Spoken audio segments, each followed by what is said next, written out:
Hello and welcome to one more lesson of 100 new words in 30 days जहां पर आप 100 new words सीखेंगे सिर्फ 30 दिनों में। और ये इस सीरीज का है पार्ट 4। इसके पहले की सीरीज में हमने hard, easy, good in 3 basic words को रिप्लेस करके लगभग 50 नए वर्ड्स सीखे थे। और इस पर्टिकुलर लेसन में हम बैड को रिप्लेस करके और नए इंग्लिश वर्ड सीखेंगे। आपको एग्जैक्टली करना क्या है, जो भी वर्ड्स मैं आपको सिखाऊंगा उसमें से 3 बेस्ट वर्ड्स आपको चूज करने हैं और उन्हें इन बेसिक वर्ड से रिप्लेस करना है। 30 डेज में आपके पास लगभग 100 न्यू वर्ड्स होंगे जो आपकी इंग्लिश की फ्लुएंसी और वोकैबुलरी को इम्प्रूव करेगा।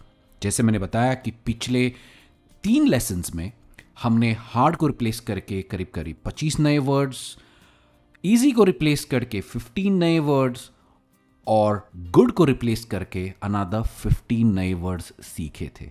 और इस लेसन में हम सीखने वाले हैं बैड को रिप्लेस करके, जो एक बेसिक इंग्लिश का वर्ड है उसे रिप्लेस करके 15 नए इंग्लिश के वर्ड सीखेंगे। अगर आपने इसके पहले के 3 लेसन्स मिस किए हैं तो उसकी लिंक आपको नीचे डिस्क्रिप्शन में मिलेगी। उन वीडियोस को ज़रूर देखना आपकी वोकैबुलरी को इम्प्रूव करने के लिए। तो चलिए बढ़ते हैं लेसन में आगे। यहाँ पर स्क्रीन पर कुछ सेंटेंसेस है, राइट? और अगर आप नोटिस करो तो बोल्ड में सब जगह बैड है, कहीं वेरी बैड है, कहीं बैड है, राइट?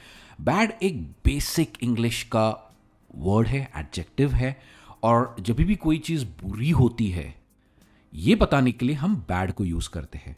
तो सबसे पहले इन सारे सेंटेंसेस में से हम बैड को हटा देंगे, राइट? वेरी बैड है, बैड एंड बैड।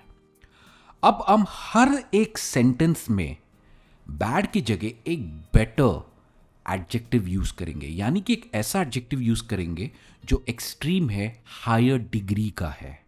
तो सबसे पहला सेंटेंस है the weather outside is very bad, it's pouring, यानी कि मौसम बाहर बहुत बुरा है, बहुत तेज बारिश हो रही है।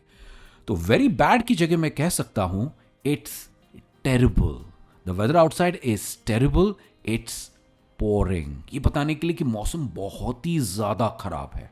Second sentence the customer service at the store was absolutely bad. मैं एक स्टोर में गया था, कस्टमर सर्विस बहुत ही बुरी थी। तो बैड की जगह मैं कह सकता हूं it was dreadful. Dreadful, dreadful का मतलब होता है बहुत ही ज्यादा बुरी, तो आप इसे वेरी बैड की जगह भी रिप्लेस कर सकते हो। नेक्स्ट है his performance on the test was very bad, he failed miserably. उसने जो अपना टेस्ट लिखा वो इतना बुरा लिखा कि वो फेल हो गया। तो उसकी जगह मैं कह सकता हूं it was pitiful. It was pitiful. The restaurant had bad food, I couldn't even finish my meal. उस रेस्टोरेंट में खाना इतना बुरा था कि मैंने अपना खाना भी खत्म नहीं किया। उसकी जगह आप कह सकते हो अट्रोशियस। दोस्तों इसकी प्रोनाउंसिएशन है atrocious, atrocious.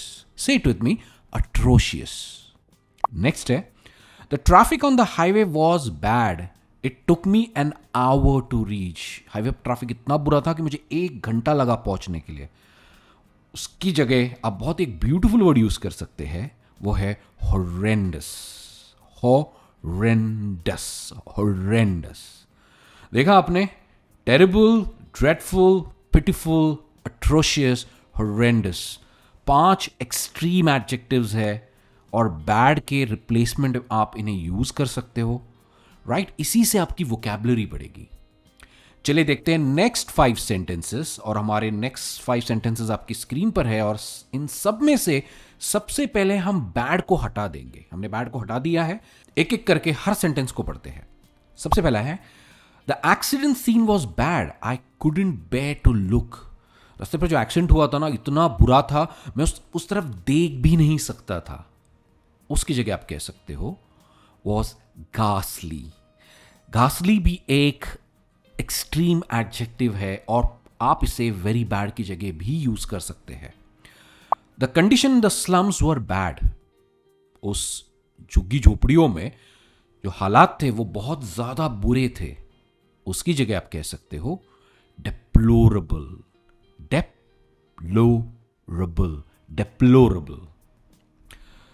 Next, the concert was lousy and the sound quality was very bad. जो कॉन्सर्ट मैंने अटेंड किया बहुत ही बुरा था और उसके जो स्पीकर्स थे वो लिटरली फट रहे थे. साउंड क्वालिटी बहुत ही ज़्यादा बुरी थी. पर बहुत ज़्यादा बुरी थी ये कहने के लिए मैं यूज़ कर सकता हूँ इनटॉलरेबल, यानी कि स्पीकर्स फट रहे थे, कान फट रहे थे, उसकी वजह से सुनाई नहीं दे रहा था ठीक से. इनटॉलरेबल. नेक्स्ट है there was a bad smell coming from the room, it made me sick. उस रूम में से इतनी गंदी बदबू आ रही थी कि मुझे ऐसा बीमार जैसा फील होने लग गया. उसकी जगह आप कह सकते हो ऑफुल. आई एम श्योर ये वर्ड आपने जरूर सुना है, awful. Next, the response regarding my complain was bad. मैंने कंप्लेन की थी और उसका रिस्पॉन्स बहुत ही बुरा था. उन्होंने मुझे रिप्लाई तक नहीं किया. मैं कह सकता हूं इट वॉज अनसैटिस्फैक्ट्री, क्योंकि उनका रिस्पॉन्स ने मुझे सेटिस्फाई नहीं किया, इसलिए मैं कह रहा हूं unsatisfactory. Again, ghastly, deplorable, intolerable, awful and unsatisfactory. आपने 5 और नए वर्ड सीखे हैं. बढ़ते हैं नेक्स्ट 5 सेंटेंसेस की तरफ. अगेन, इन सारी सेंटेंसेस में बैड या वेरी बैड है. हम सबसे पहले इनमें से बैड और वेरी बैड को हटाएंगे. सबसे पहला सेंटेंस पढ़ते हैं. The service at the hotel was bad, my room wasn't even clean. उस होटल की जो सर्विस थी इतनी बुरी थी, मेरा रूम तक साफ नहीं था. मैं कह सकता हूं पुअर.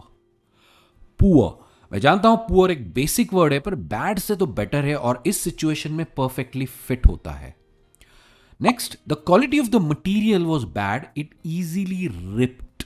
उस कपड़े का मटीरियल इतना बुरा था कि वो आसानी से फट गया. यहां पर रिप्ड का मतलब होता है आसानी से फट जाना. यहां पर मैं कह सकता हूं इंफीरियर. इंफीरियर, क्योंकि हम क्वालिटी की बात कर रहे हैं तो क्वालिटी सुपीरियर हो सकती है, इंफीरियर हो सकती है. Next, the wiring in the old building is bad causing power outages. उस बिल्डिंग की वायरिंग बहुत पुरानी है, लगभग 25-30 साल हो गए. उसकी वजह से लगातार बिजली जाते रहती है. कॉजिंग पावर आउटेजेस का मतलब होता है बिजली का अक्सर जाना. यहां पर मैं यूज कर सकता हूं फॉल्टी, क्योंकि वायरिंग में हमेशा फॉल्ट हो सकता है, right. Next, the behaviour of the boss was very bad, he was rude. Boss का बिहेवियर बहुत ही बुरा था, वो बहुत ज्यादा रूड था. The behaviour of the boss was unacceptable, मतलब हम उसे एक्सेप्ट नहीं कर सकते थे ऐसा बिहेवियर को. लास्ट सेंटेंस है, the way he treated his friends was very bad. The way he treated his friends was detestable. Detestable. Very bad की जगह आप डिटेस्टेबल को यूज कर सकते हो. तो अगेन आपने 5 एडजेक्टिव सीखे हैं जो हाई डिग्री एडजेक्टिव्स है, यानी कि एडवांस्ड इंग्लिश वर्ड्स है. तो दोस्तों आज के लेसन में हमने बैड को रिप्लेस करके terrible, dreadful, pitiful, atrocious, horrendous, ghastly, deplorable, intolerable, awful, unsatisfactory, poor, inferior, faulty, unacceptable और डिटेस्टेबल. आपने 15 नए एडजेक्टिव्स सीखे हैं. मैं चाहूंगा कि आप इन एडजेक्टिव्स को लेके इसमें से कोई भी 3 एडजेक्टिव्स उठाइए और उन्हें लेकर एटलीस्ट एक सेंटेंस आप कमेंट्स में लिखकर मुझे बताइए, तभी आपको ये एडजेक्टिव्स याद रहेंगे. दोस्तों मैं उम्मीद करता हूं कि आपको आज का लेसन अच्छा लगा होगा. मैं आपसे जल्द मिलूंगा एक और नए इंग्लिश लेसन में, जहां पर हम बेसिक इंग्लिश वर्ड्स को रिप्लेस करके एडवांस्ड इंग्लिश वर्ड्स सीखेंगे. As usual, keep learning, keep practising English. Bye for now.